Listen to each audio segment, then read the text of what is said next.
والصلاة والسلام على رسول الله وعلى آله وصحبه ومن والاه. باب صلاة المسافر والمریض، مریض اور مسافر کی نماز اور اس کے مسائل.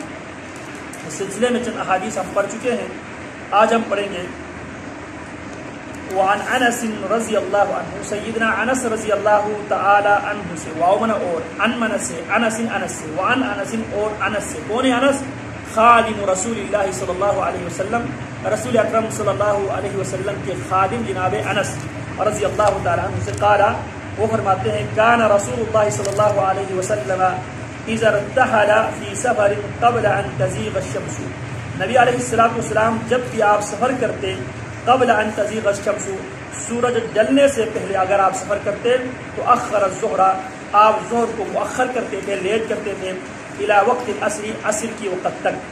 ثم نزل فجمع بینہما، پھر عصر کی وقت پہ آپ سواری سے اترتے اور عصر اور ظہر کو جمع پڑھتے.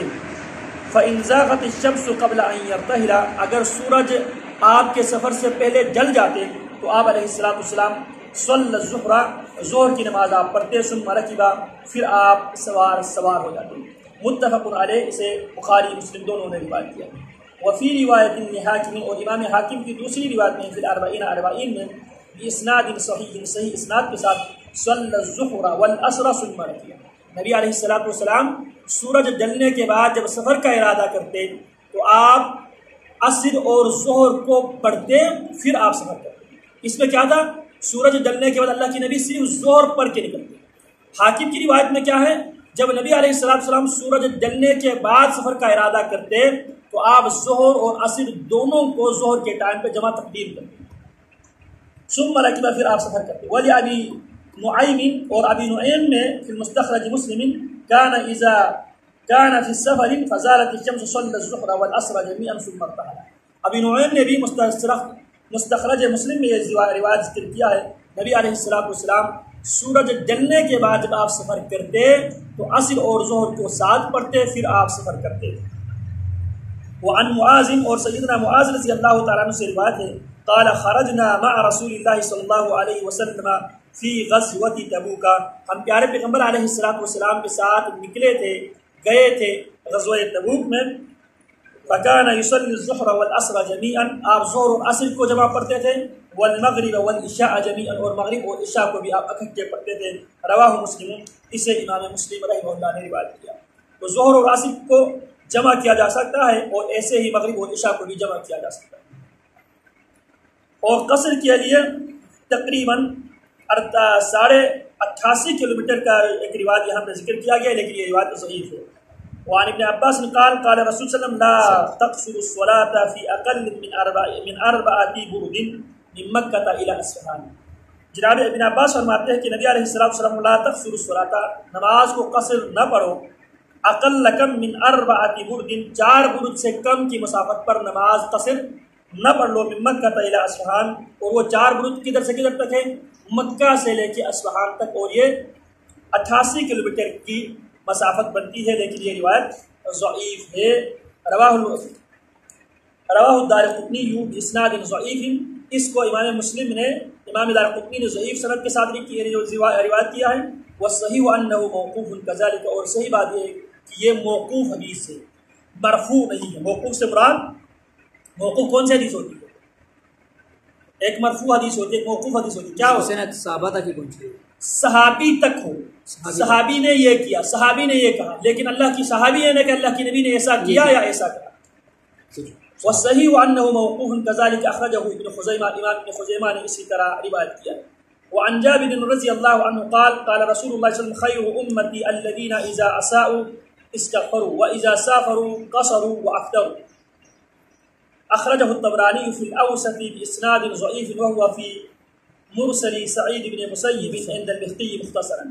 جابر رضی اللہ عنہ فرماتے ہیں، نبی علیہ السلام خیر امتی، میری امت میں سے سب سے بہترین میری امتی وہ ہے، الذین اذا اساءوا استغفروا، جب وہ گناہ کرتے ہیں فوراً وہ استغفار مانگتے ہیں. واذا سافروا قصروا، جب بھی وہ سفر کرتے ہیں نماز قصر پڑھتے ہیں. وافطروا، اور وہ افطار کرتے ہیں، روزے کی حالت میں اگر وہ سفر کریں وہ افطار کرتے ہیں. اخرجہ الطبرانی فی الاوسط، امام طبرانی نے اس حدیث کو اوسط میں ذکر کیا ہے، باسناد ضعیف، ضعیف سند کے ساتھ، وہ مرسل، اور یہ مرسل ہے، مرسل سعید بن المسیب، سعید بن المسیب کی مرسلات میں سے عند البختی، امام بختی کی سنن بختی میں مختصر۔ تو سفر میں واجب ہے اور روزہ رکھنا بحالت مشقت درست نہیں ہے۔ اگر مشقت زیادہ ہو تو سفر میں روزہ رکھنا درست نہیں ہے۔ اسی طرح مریض اپنی سہولت کے مطابق نماز پڑھے، فضیلت کھڑے ہو کر پڑھنے میں ہے۔ وعن عمران بن حسین رضی اللہ عنہ قال كانت بی بواسر، فرماتے ہیں مجھے بواسر تھی، بواسر کی بیماری تھی۔ قال كانت بی بواسر فسألت النبی صلی اللہ علیہ وسلم، میں اپنی بیماری کی وجہ سے نبی علیہ السلام کے پاس مسئلہ پوچھنے کے لیے گیا، میں نے مسئلہ سوال پوچھا عن الصلاۃ، نماز کے بارے میں۔ فقال صلی قائما، آپ نے فرمایا اگر تو مریض ہے، مرض کی وجہ سے، بیماری کی وجہ سے اگر تو کھڑے ہو کر نماز پڑھ سکتا ہے تو معمولی بیماری میں کھڑے ہو کر نماز پڑھ لے۔ فإن لم تستطع، اگر کھڑے ہو کے نماز پڑھنے کی تیرے اندر استطاعت طاقت نہیں ہے، فقائدا، بیٹھ کر نماز پڑھ۔ فإن لم تستطع، اگر بیٹھ کر بھی نماز پڑھنے کی تیرے اندر استطاعت طاقت انرجی نہیں ہے، فعلی جنب، تو پہلو پہ لیٹ کر نماز پڑھے۔ رواہ البخاری، اس حدیث کو امام بخاری نے روایت کیا۔ تو لہٰذا مریض اپنے مرض کی نوعیت کو دیکھ کر اگر کھڑا ہو کے نماز پڑھ سکتا ہے تو افضل یہی وہ کھڑے ہو کے نماز پڑھے۔ اگر وہ کھڑے ہو کے نماز نہیں پڑھ سکتے تو افضل یہ ہے کہ وہ بیٹھ کے نماز پڑھے۔ اگر بیٹھ کے بھی نماز پڑھنے کی سکت نہیں ہے تو وہ لیٹ کر نماز پڑھے۔ انسان پر نماز جب تک انسان کی عقل کام کرتی رہے اس وقت تک انسان پر نماز فرض ہے۔ عن جابر رضی اللہ عنہ قال دعا النبی صلی اللہ علیہ وسلم مریضا، نبی علیہ السلام عاد النبی صلی اللہ علیہ وسلم مریضا، نبی علیہ السلام ایک مریض کی عیادت کے لیے گئے۔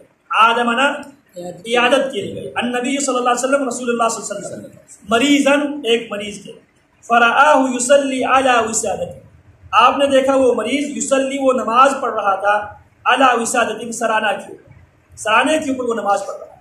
فرما بہا، نبی علیہ السلام نے اس سرانے کو نکال دیا، پھینک دیا۔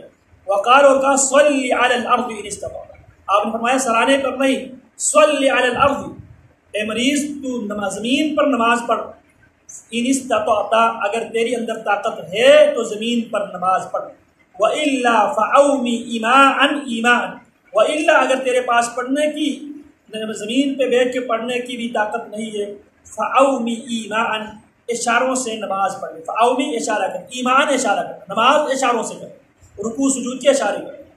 وَجْعَلْ سُجُودَكَ، اور اپنے سجدے کو کر دے أَخْفَضَ مِنْ رُكُوعِكَ، جب آپ سجدہ کر رہا ہو تو آپ کا سجدے میں آپ زیادہ جھکا ہوا رکوع کی وجہ سے، اور رکوع میں انسان کم جھکے اور سجدے میں زیادہ جھکے، تاکہ سجدے اور رکوع کے درمیان فرق رکھنے کے۔